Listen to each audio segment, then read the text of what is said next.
¿Qué tal? ¿Cómo estás? Bueno, antes de empezar, te cuento que este capítulo va a ser raro. Este capítulo se corta de una manera inesperada, tanto el vídeo como el audio. Yo no me estaba dando cuenta de que mi micrófono no estaba funcionando. De hecho, este fue el último episodio que grabé con mi micro de podcast porque ahora ya no funciona.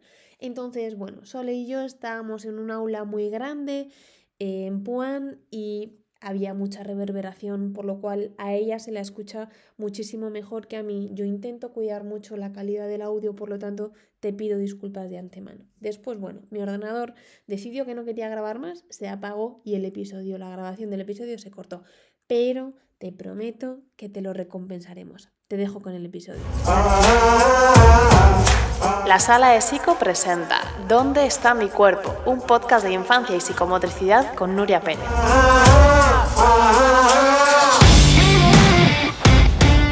¿Qué tal?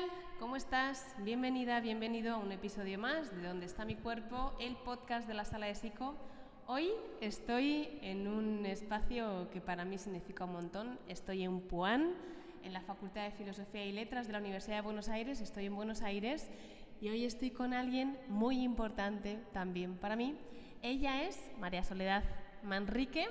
Yo le he preguntado cómo quería que la presentara, pero creo que la mejor opción es preguntarle a ella. ¿Quién eres? Soy Sole. Trabajo en educación en esta facultad, soy profe de esta casa desde hace 17 años y me formé también en esta casa como licenciada primero en educación, después hice un doctorado en educación también. Mientras tanto, soy curiosa, me formé como psicodramatista porque el cuerpo siempre me faltaba en esta casa y me faltaba en la vida en general, académica, en la vida de persona que estudia, y necesitaba hacer cosas con el cuerpo, y el psicodrama involucra el cuerpo de una manera muy particular, el cuerpo emocional, el cuerpo físico, el movimiento. Yo actualmente trabajo en esta casa como profe y también como investigadora del CONICET.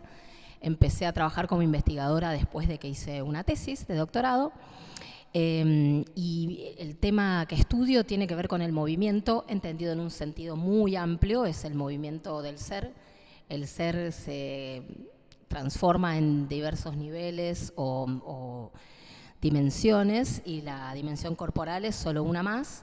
También tenemos una dimensión espiritual, una dimensión emocional, una dimensión intelectual, si se quiere, o cognitiva.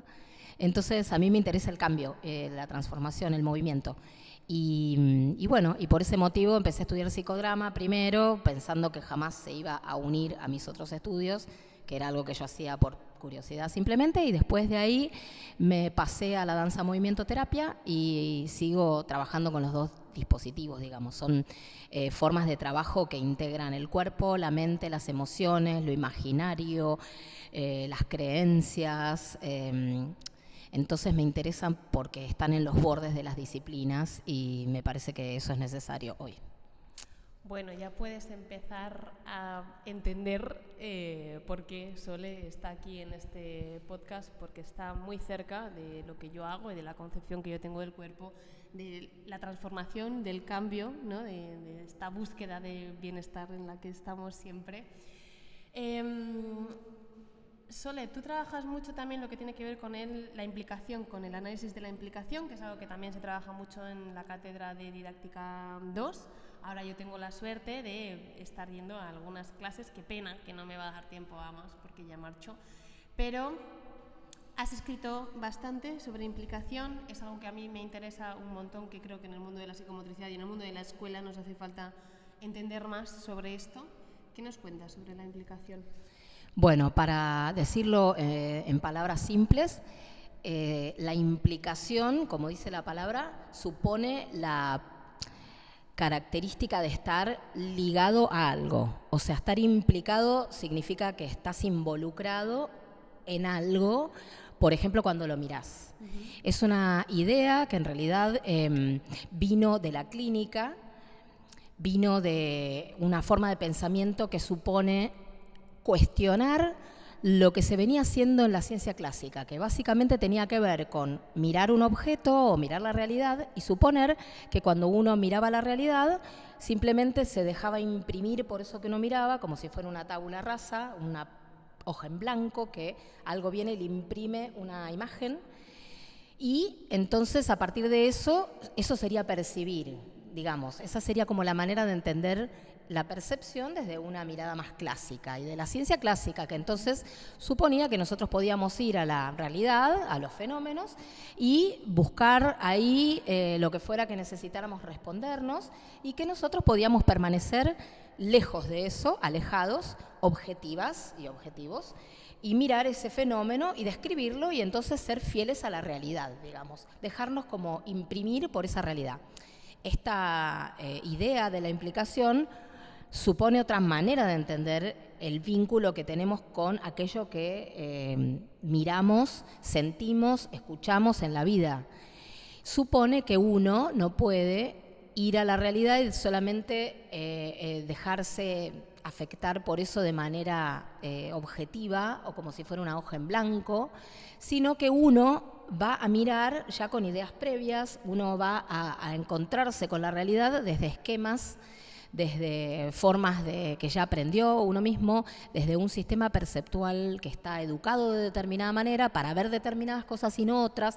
Entonces uno cuando mira no es que simplemente se deja afectar por lo que ya existe, sino que uno construye una mirada, uno construye eso que ve en la medida que se relaciona con eso. Entonces, si uno entiende eso, uno no podría pensar que es posible separar la persona que mira del objeto mirado.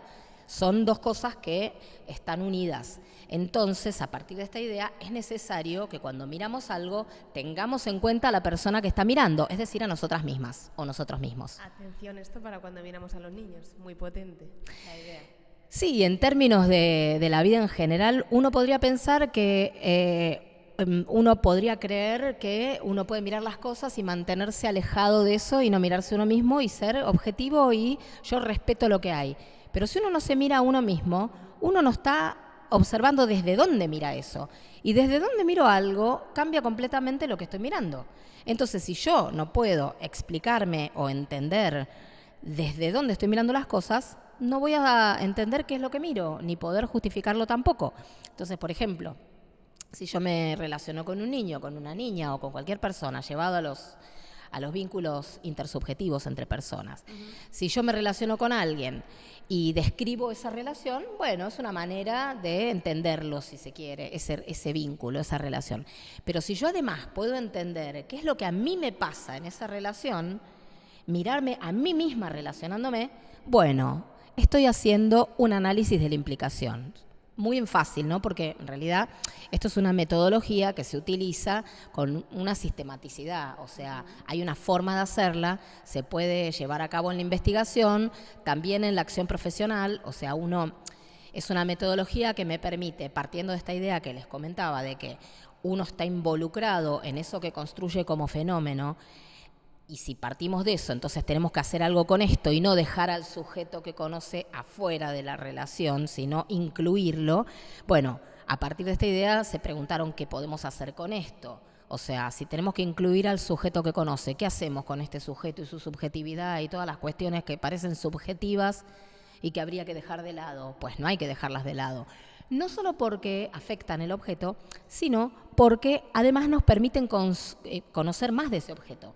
Porque me permiten saber cómo yo entablé la relación con ese objeto. Porque lo que me va a interesar desde ahora en más, si entiendo esto de que construyo la realidad enlazándome con ella, me va a interesar esa relación que yo establezco con esa cosa. Porque es desde ahí que yo voy a entender que la cosa existe. Por cómo yo me enganché con ella, por cómo me relacioné con ella. Entonces lo que tengo que mirar es mi relación con el fenómeno, no solo el fenómeno. El fenómeno en sí, andás a ver, porque solo los humanos construimos fenómenos culturales y podemos decir cosas de los fenómenos. ¿Cómo sería? ¿Desde un extraterrestre? Ni idea. ¿O desde un aparato que no tuviera nada de humano? No sé.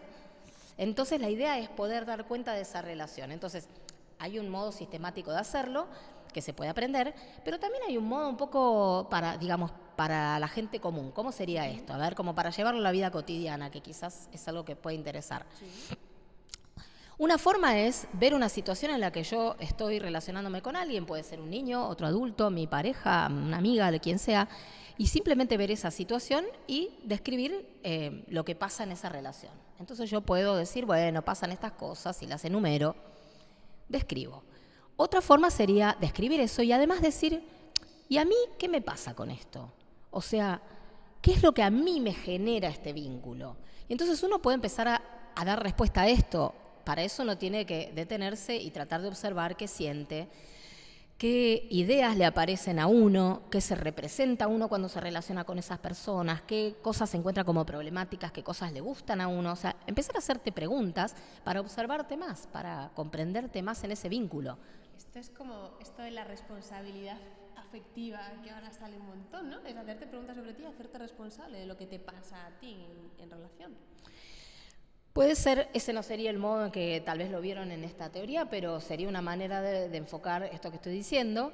Por supuesto que sirve para eso, para hacerte responsable, y sirve para conocerte más, porque también en este sistema de ideas, digamos que está absolutamente enlazado con el psicoanálisis, suponemos que hay un montón de aspectos que no conocemos de nosotras mismas y nunca los vamos a develar, porque somos sujetos que tenemos todo un aspecto inconsciente, una dimensión que permanece inconsciente por siempre y no se trata de develarla porque no la vamos a poder develar, pero sí vamos a poder ir encontrando pequeños atisbos de esto y esto tiene que ver con una responsabilidad, si se quiere, con una ética, con una forma de estar en el mundo en donde yo creo que si me conozco un poco más, si trato de averiguar cómo yo me estoy relacionando con algo, puedo afectarlo también, puedo cambiar algo de esa relación. Puedo entender también que quizás el otro se relaciona conmigo de determinada manera porque yo en la relación estoy poniendo algo que tal vez ni me daba cuenta que lo estaba poniendo hasta que me pongo a observar.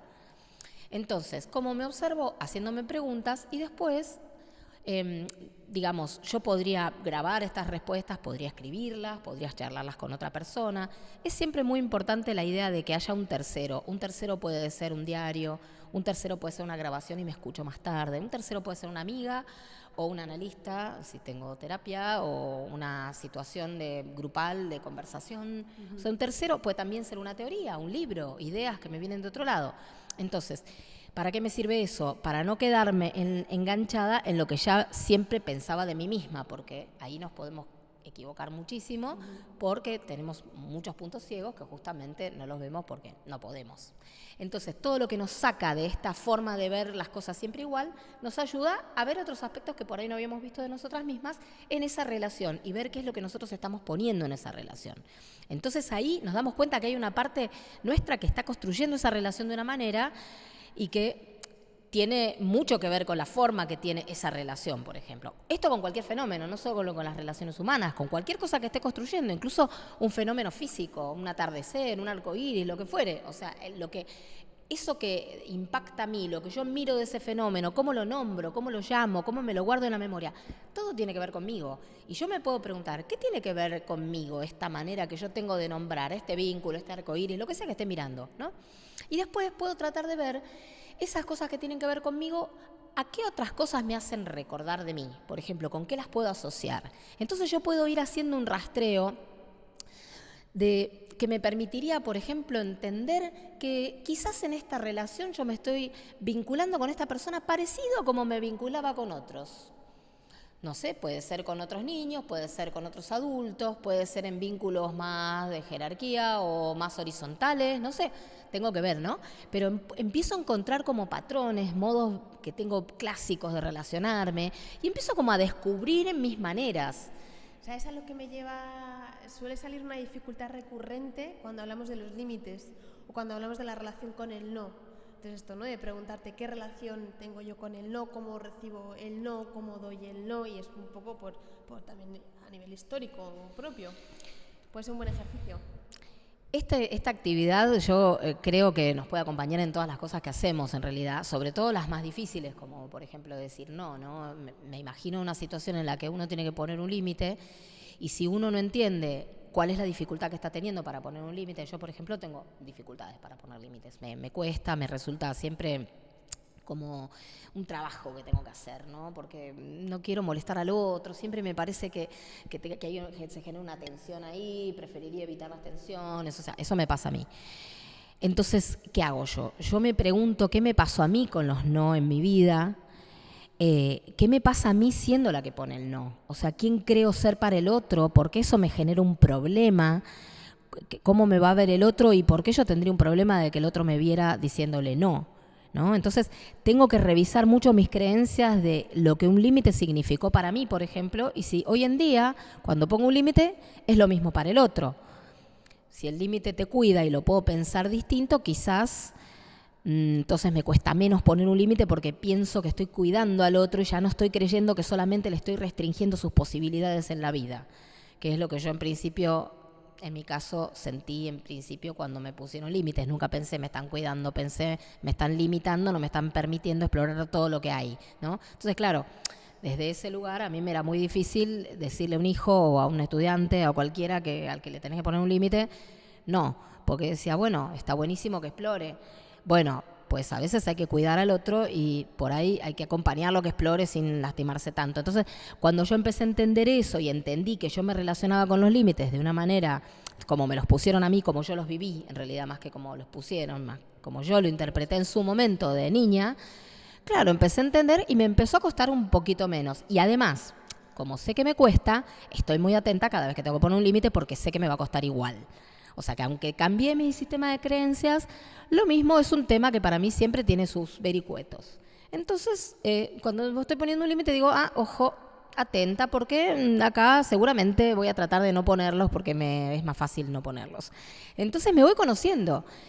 Obviamente con la humildad de saber que no podemos controlar todo y no se trata de eso, sino de tener una vida un poco más consciente, de tratar de ser la mejor versión de nosotras mismas en cada situación y de poder ir acumulando aprendizajes en la vida que nos resulten, que nos sirvan para algo, ¿no?